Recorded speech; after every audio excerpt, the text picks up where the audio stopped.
In a previous episode, we heard from Jeff Young, who told us about complex change and a process for coaching leaders through complex situations. My guest this week also gives us guidance on the complex, and she also gives us a clear example of how she faced a really complicated situation just soon after starting her new role with the Texas Association of School Administrators.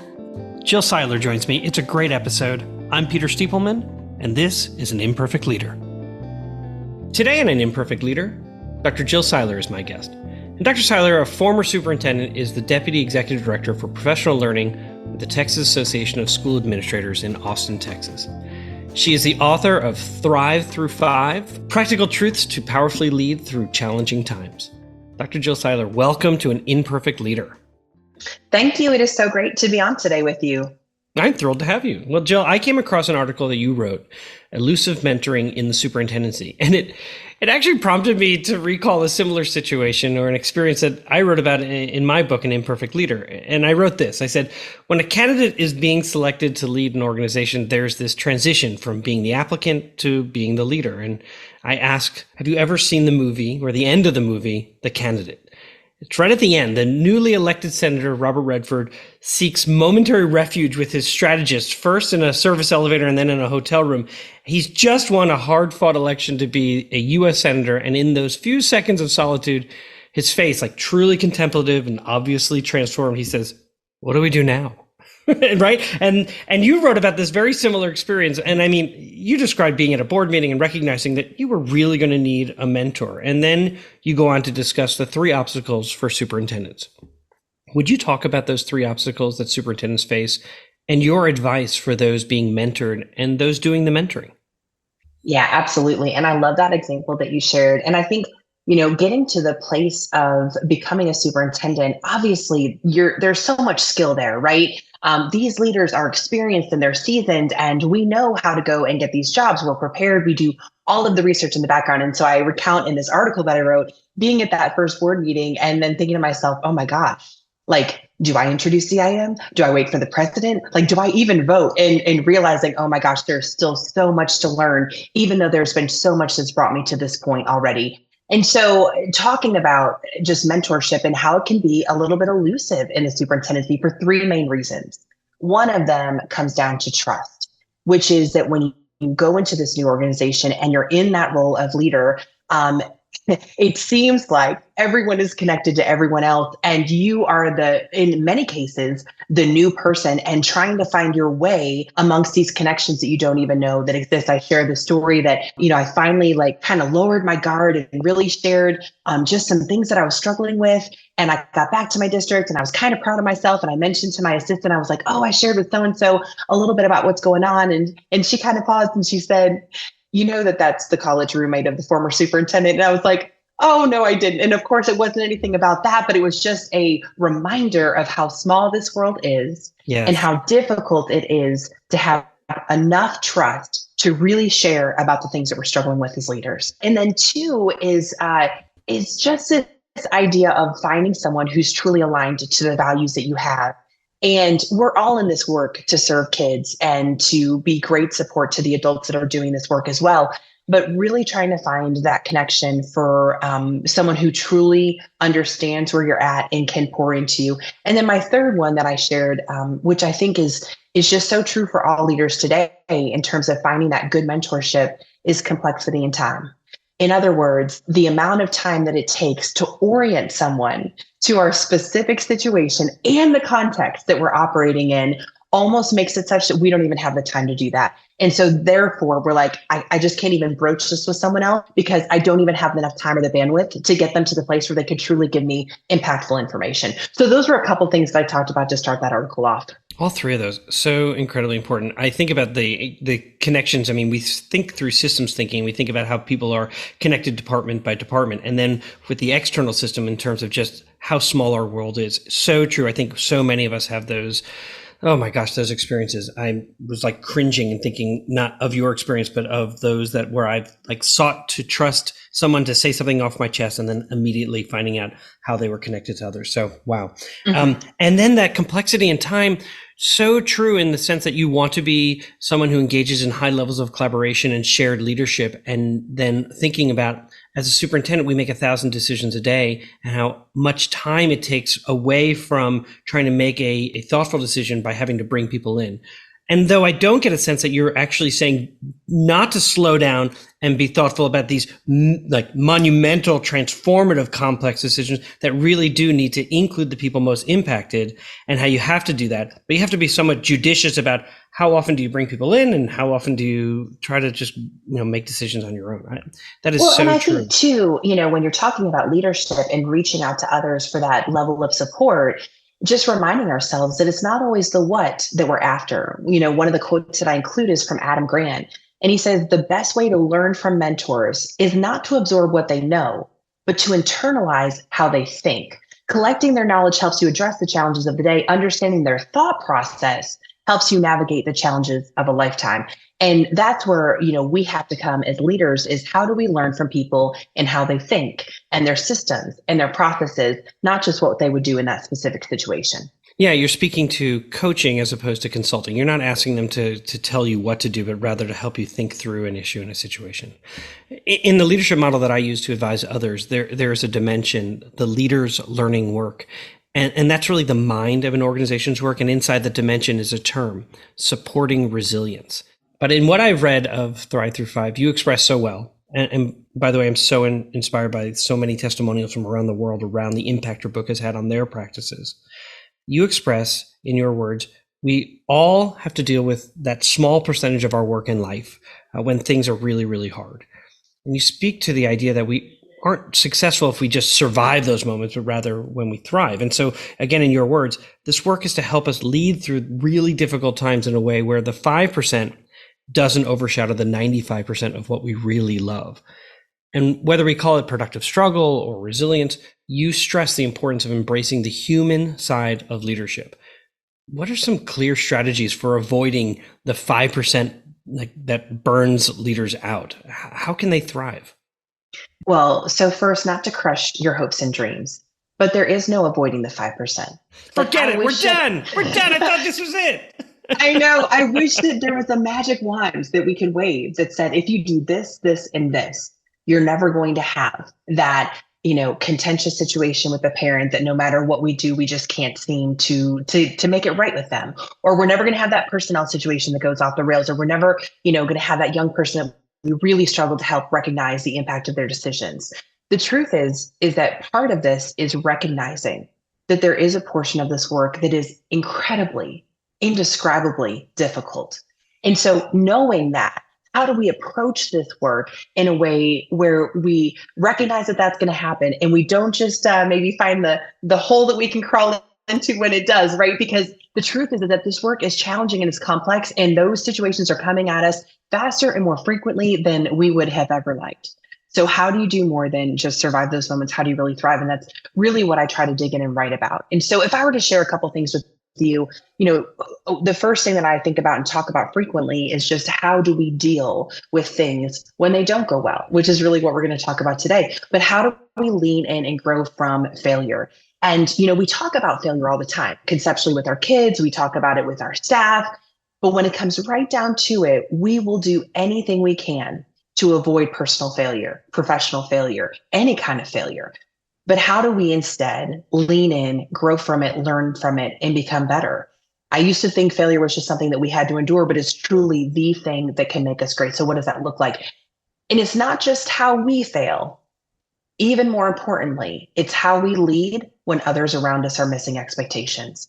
And what does leadership look like when people are not rising to the level that you want them to be at? How do we both create this environment where people want to come and be a part of the work that we're doing? We're kind, it's fun, it's, committed to the vision, and also holding people accountable to this highest level of work, which our students and our adults deserve. It's both and. So let me hear your reflections on that, and then I'll talk a little bit more. Well, one of the things that I was thinking about as you were describing that is that this word accountability is often seen as as a high stakes word. And really what we're saying is it's a promise. It's a promise that I will do my very best. It's a promise that I will work hard to accomplish what has been set, and that the goal has been really clear.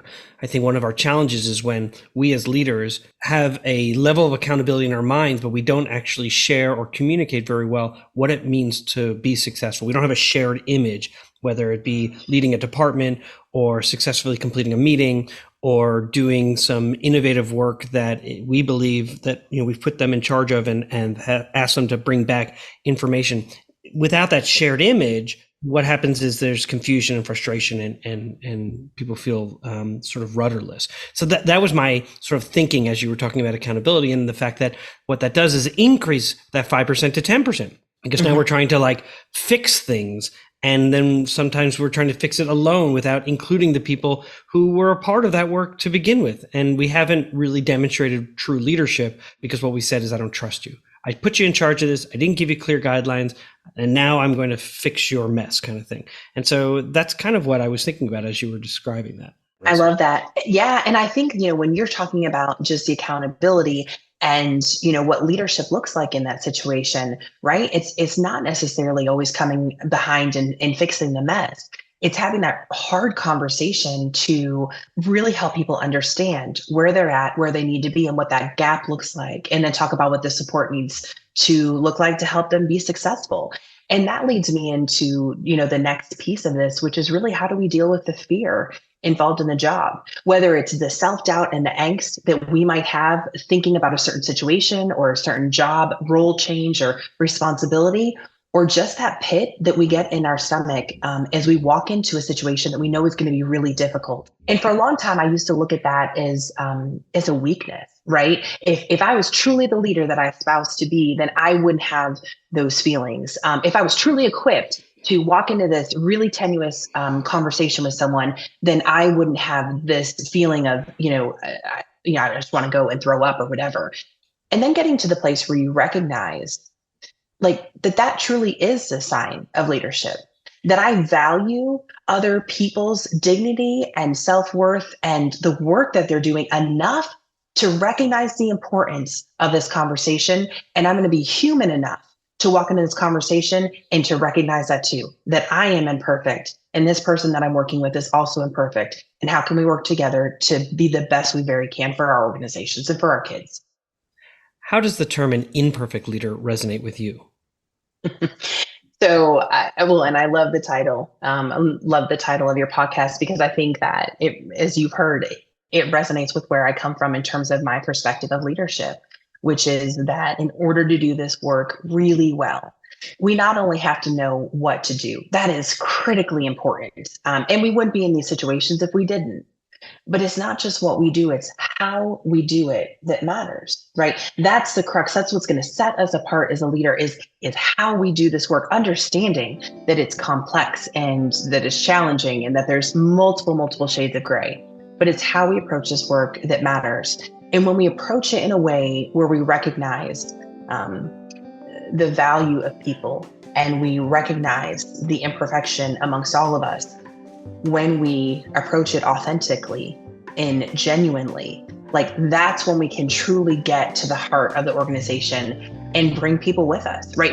That's what it's all about, is a leader. It's not the work that we're doing. It's whether or not we can bring an organization along beside us and go with us. And we do that best when we are ourselves, where we show strength and compassion, strength and stability and grace and compassion all at the same time, right? Because it's a mix of all the things. That's what makes us human, and that's what also makes us imperfect. But that's what also can make us a great leader. And we'll be right back. Hey, district leaders, I know you already know this. In schools worldwide, cell phones are posing real challenges on student engagement and mental well-being, and I want you to meet Yondr, a proud sponsor of an imperfect leader. And let me share this story from a visit I made to some schools in Silicon Valley. I asked some kids what they liked about Yondr, and after some funny looks, they shared that actually, with Yondr, teachers don't have to battle with them over phones anymore. In fact, one kid said to me he didn't have to worry anymore about his parents texting him in class, and the kid next to him sort of shoved him and goes, "Texting? My mom used to FaceTime me in class." I want to introduce you to a support system that increases teaching and learning. want you to discover why 1 million students choose Yondr daily. Minimize distractions, maximize learning potential. To learn more, go to overyondr.com. YONDR. We're back for segment 2 of An Imperfect Leader called Imperfect Leadership in After Action, and my guest is Dr. Jill Siler, former superintendent, now the Deputy Executive Director for Professional Learning with the Texas Association of School Administrators in Austin, Texas. In this segment, we ask our guests to deconstruct a decision that they've made, and then we discuss it. So, Jill, what happened?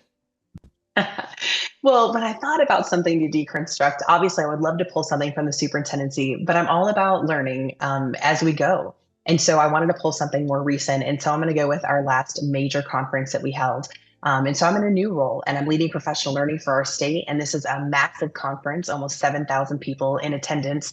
And we were leading up to it and doing all the things we needed to do to prepare. And two major things happened. We're coming in at the very last minute, one of which was that our event planner had a family emergency. And so we were going to have to do this without her and her leadership at the table with us physically. And then two, we had a little storm come in. Now in Austin, Texas, where it's pretty warm in the winter, you don't think that storms are a huge thing, but if there's even a touch of ice, it shuts all those cities down because they're unprepared for it. So here we are in Austin, Texas, with a storm that doesn't seem to be a huge issue and without an event planner, and we're about to hit our major conference. So that's the context for where we're at.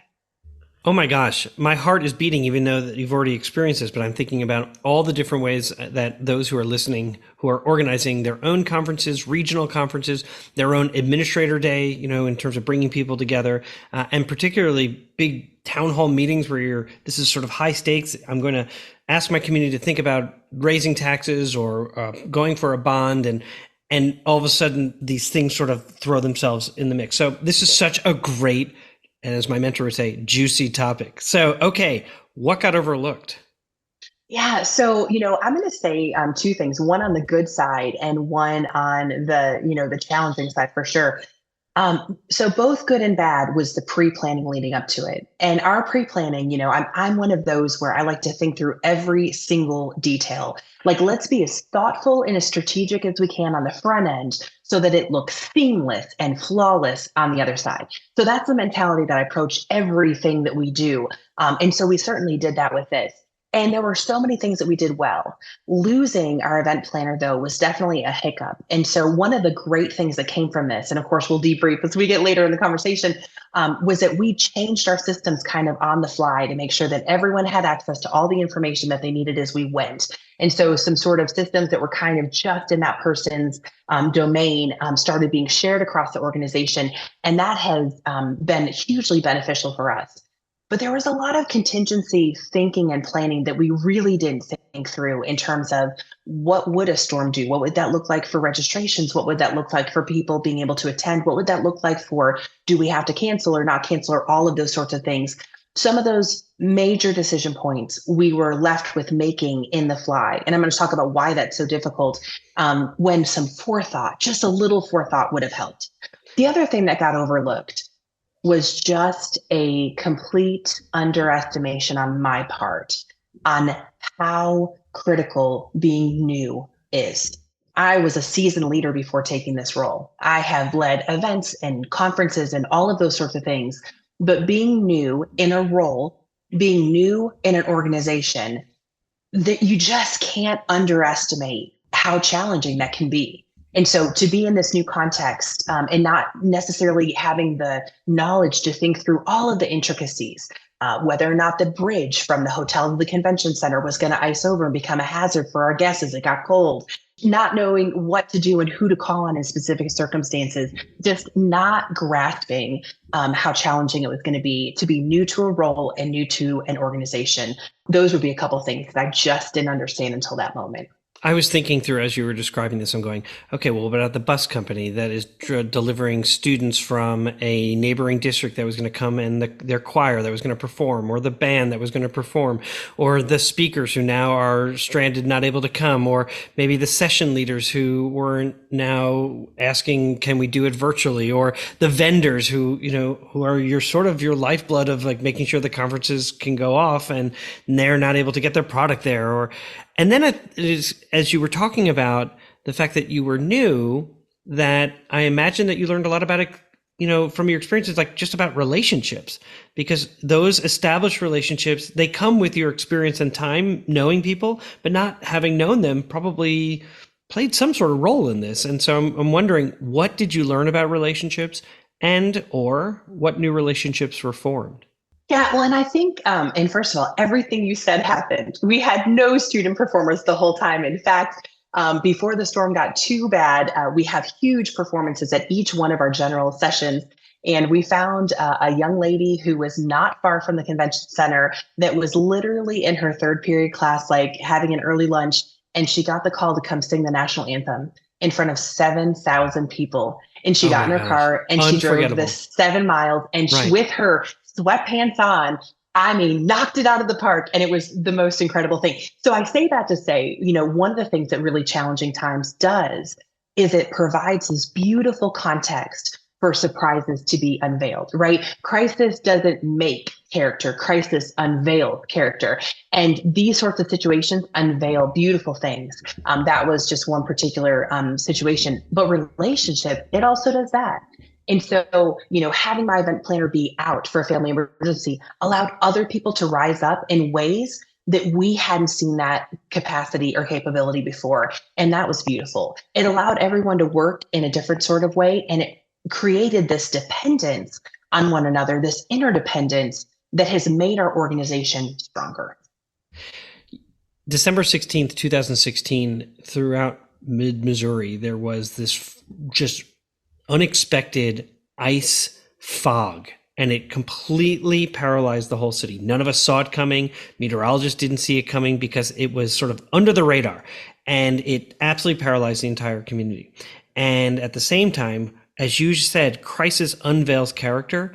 It actually showed us the character of our community, because while buses were stranded in people's front yards, people were coming out and bringing food for kids and for bus drivers, or bringing them to a safe place so that they could be in a space together, or commandeering smaller buses to go out and rescue buses. So everything you're describing, I'm going, oh yeah, that is a great way of saying it. Crisis unveils character. So that date is seared in our minds, and I'm sure it's seared in the minds of those who participated in this conference, because it elevated their humanness. And so they had to rely on each other and share with each other and take care of each other and be with each other, that each year that they come back to this conference, they'll say, you remember that one? Remember the one that was, required all of us? Or, man, remember that national anthem being sung by that student who came third period in her sweats? Best national anthem I ever heard, right? Just Exactly right. It's really special. What frustrated you? There was a lot that frustrated me. Yeah. Okay. Well, we don't have like 3 hours. What's one thing? I think that I'll leave it at two things. One was that the situation kept changing, and isn't that what happens in leadership so often? You think one thing at one time, especially, you hear of a student discipline situation or a personnel situation, and you think you hear that it is what it is. But it's really not. And as you gather more information and as things change and things start to unveil and shape and develop, you realize, what you started with in the morning is not what you're dealing with in the afternoon, which is not what it is the next day. And so recognizing that this is a constantly shifting and complex environment that we're working in, and that can be super challenging. I think also what frustrated me was my own reaction to things, right? When crisis hits, it's like our ceiling for our best thinking and action sometimes lowers, right? Whenever you're in that stressful situation, sometimes we just can't operate at our very best. And so, it wasn't a question of, do we not, know what to do? It's how are we? Like, how do we want to be in those moments? And I think sometimes I get frustrated with myself when things get really tense. You always want to be working at your full and maximum capacity, but sometimes when super stressful situations happen, that doesn't. And so therefore we have to rely on other people. We have to bring other people into the decision making and get their perspectives, because we want to make sure that we're seeing the entire picture to make the best decisions. So what you're really speaking to is Peter Senge's two questions that he asks with systems thinking. And the first is, what do we want to create together? But the second, to your point, is how do we want to be together? Really speaking to those nested patterns and those values, how we're going to actually operate and work together. And what an interesting way to sort of think about that before any kind of crisis even comes about, is to say, in terms of pre-planning for future conferences, is that how we're going to be together when things get stressful, because it does sort of keep everyone, to the word you used earlier, accountable to having that sort of nested pattern of how we behave. So that's really interesting. Love that. What could you have done differently? I think, as much as we talk about how to be strategic and thoughtful walking into a certain situation or event or anything along those lines, really being honest about where we're at in terms of contingency planning is so important. And not that we have to line out every single possible situation, but that we've at least given some time and attention to the what could be's of this work that we do. And I know for me personally, when things get tough, I tend to want to, if the buck's going to stop, it needs to stop with me. And so like that need to delegate more and bring more people into the fold, that's where I really could have done things better and differently, for sure. In the end, what was something that was good that came out of the situation?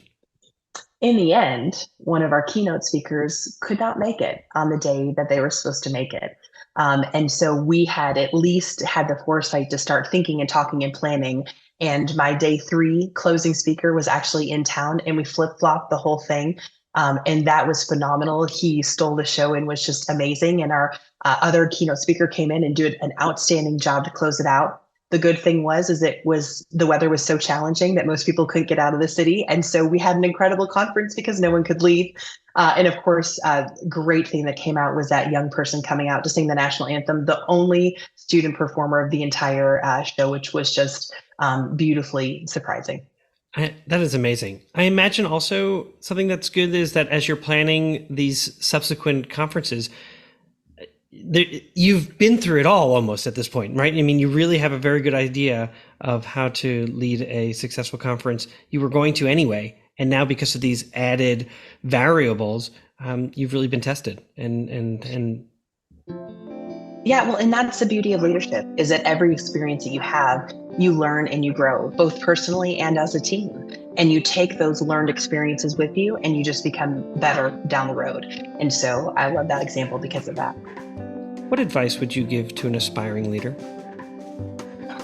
I think understanding that we're never going to get to that place where we truly feel 100% ready and confident. We are going to have those moments of self-doubt, those moments of angst, not because we're unprepared, but because that's part of the human nature of leadership. But when we can rely on the evidence of the people who have been pouring into us and pushing us along and saying that we are ready to take that next step, and when we can lean into our own strengths and experiences, remembering it's not just what we know, but how we do this work that matters, that we can go out and accomplish great things. My guest again today was Dr. Jill Siler. She is a former superintendent and is the Deputy Executive Director for Professional Learning with the Texas Association of School Administrators in Austin, Texas. She's also the author of Thrive Through the 5, Practical Truths to Powerfully Lead Through Challenging Times. And I'll put a link to that in the show notes. And Jill, really, I just want to thank you so much for being on our program. I mean, your experiences, practical approach to leading and learning certainly will make it more likely that those who are listening are definitely going to thrive. And thank you for teaching me a new phrase, which is crisis unveils character. I love that. It's got to be the title of this episode. That's great. Thank you so much for having me. It's been an honor. Music for An Imperfect Leader was written and arranged by Ian Varley. Sam Falbo created our artwork, a wood print-inspired Daruma doll butterfly. Remember, imperfect leadership is not a scarlet letter. It's a badge of honor. It recognizes that serving as a lead learner is about being a vulnerable leader, an empathetic leader, a compassionate leader. And I'm proud to be an imperfect leader. I'm Peter Stiepelman. Please join me next time for another episode of An Imperfect Leader, Leadership in After Action.